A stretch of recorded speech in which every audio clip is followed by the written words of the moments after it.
in search of sanity.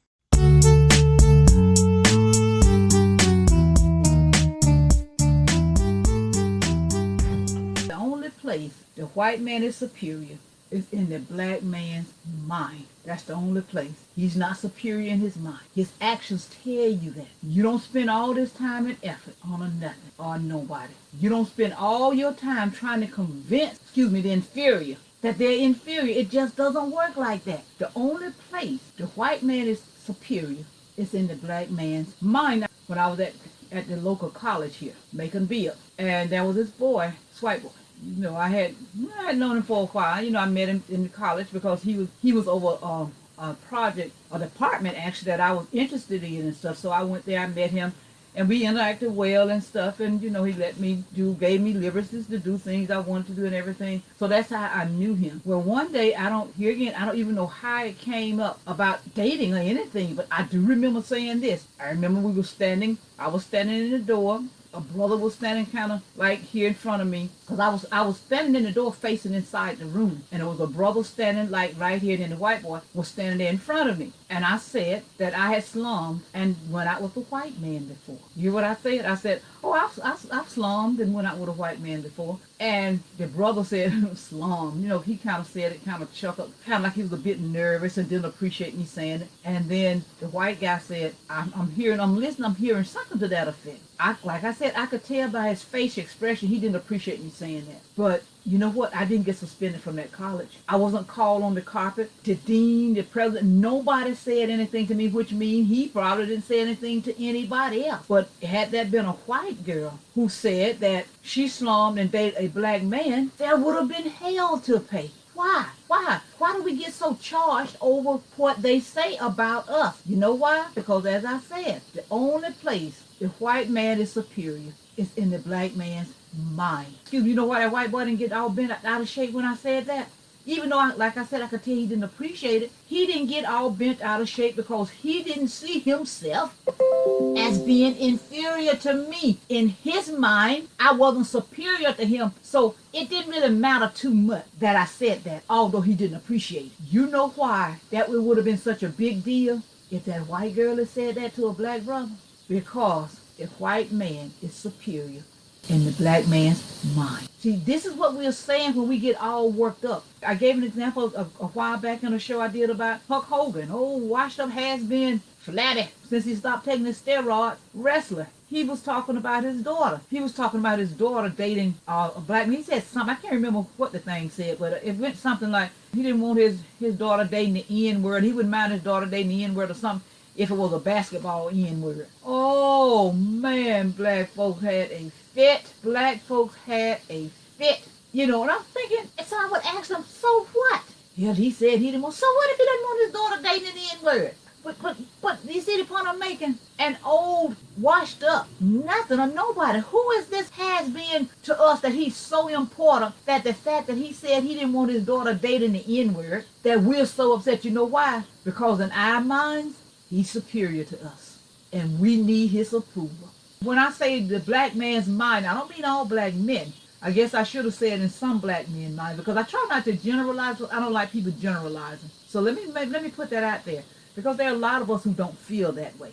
But too many of us do. Too many of us do. Because they were just like me. There are other black people who didn't give a flip. They didn't give a flip. Even down to when the guy was talking about his basketball team. Whatever his name was, the basketball, football, anyway. I don't really follow sports, but I remember some deranged thing said something about going to his girlfriend, wife, or whoever, who's, by the way, considered to be a minority. Something about her going out to the ball game with the N-word and all that kind of stuff. And here again, black people just got all bent out of shape because he said that. And if we're going to get bent out of shape and do something, that's one thing. But just to get bent out of shape, and I don't even think we should be getting out here again, in my opinion, they are not important enough for me to care that they use the N-word.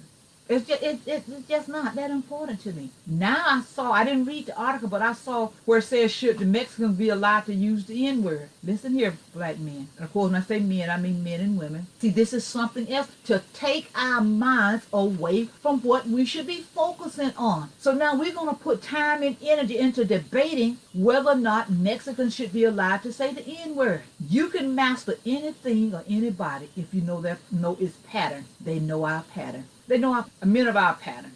I try not to generalize here. Anytime anybody want to get attention, anytime anybody want to be recognized or want to blow up, as they call it, they will use the N-word or some kind of what's considered a derogatory name to black people, because they know many of us, we're going to get upset.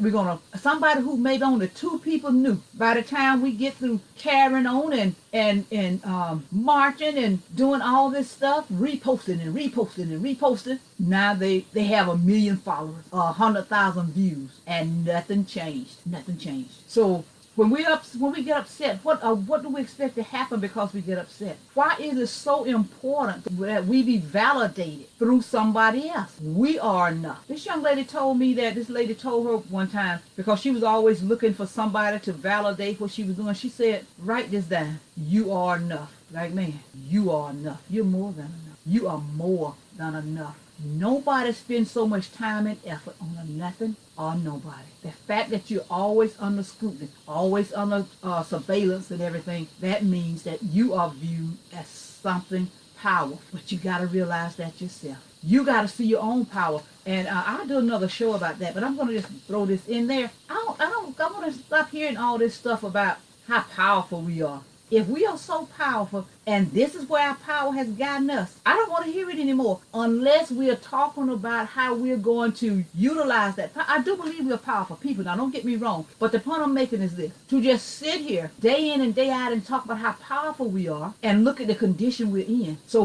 the next time we discuss power, let's talk about how to utilize our power. Let's talk about, if we are powerful, why is it that many of us don't realize we're powerful? What has caused us not to realize that? What can we do to counter that? Because let me tell you something. These are the times that try men souls.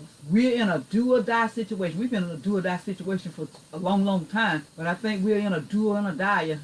I don't know if those are 2 words, but you get my point. So let's have a dialogue about our power. Let's have a dialogue about how do we tap into that power. What is that power we have? How do we get that power? What make it powerful? And how does that power benefit me? You know, I mean us, when I say me. How does that power? Because, see, that's like if I have a 5-course meal. No, I want a 7-course. I'm greedy. If I have a 7-course meal, I'm hungry. If I never utilize that 7-course meal, I'm going to end up dying from starvation with a 7-course meal right there in front of me. So if we have this power, and if we do have the power, we don't have to try to hide it. Well, we ain't gonna say we powerful. No. If we are indeed as powerful as we say we are, how do we utilize that power for our benefit? Okay, and also I was going to give you 2 more examples and stuff, how we're seeking validation. I remember when, what was her name, Meghan Markle? I think that's the name. No disrespect, ma'am. That's how I remember your name. You remember when she got engaged to, who was it, Prince Harry? Oh, so many black women were just so ecstatic. First of all, the woman doesn't even identify herself as black, and she doesn't have to. It's not even a conversation about how she should identify herself. She has the right to identify herself any way she wants to. The point I'm making was, we as black women, many of us, were trying to seek validation through her. Oh, look, the black lady, when she doesn't even see herself as one of us. And again, she doesn't have to. And now look with Joe Biden. He did the exact same thing with Kamala Harris. All of a sudden now, before she was an Indian, I'm the first Indian to do this, I'm the first. Now all of a sudden, she's black. And many of us are just fit to be tied. He got a black woman and here again, she doesn't have to identify herself as black. She can identify herself as Indian, white, whatever she wants to. Don't miss my point, getting so caught up on the words I'm using. Don't miss my point. My point is, here's somebody who doesn't even identify themselves as one of us, but we're so excited now because we're saying she's going to represent us. Why do we need validation through others? And this is not a rhetorical question. I'd like some answers.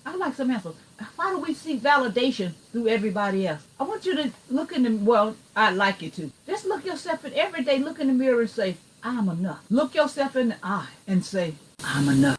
Then we won't seek validation outside of us because, as I said, the only place the white man is superior is in the black man's mind. That's the only place. Black man, you sought validation outside of yourself. Why did you do it? Subscribe, comment, like, and share. Support our youth in any way you can. Keep on churning till the butter comes. Albert C. Richardson, a black man, patent the butter churn U.S. patent number 446470, February 17th, 1891. I'm LilyBell. I'm just trying to create a dialogue. I leave you with this. If they close my book, you remember my story.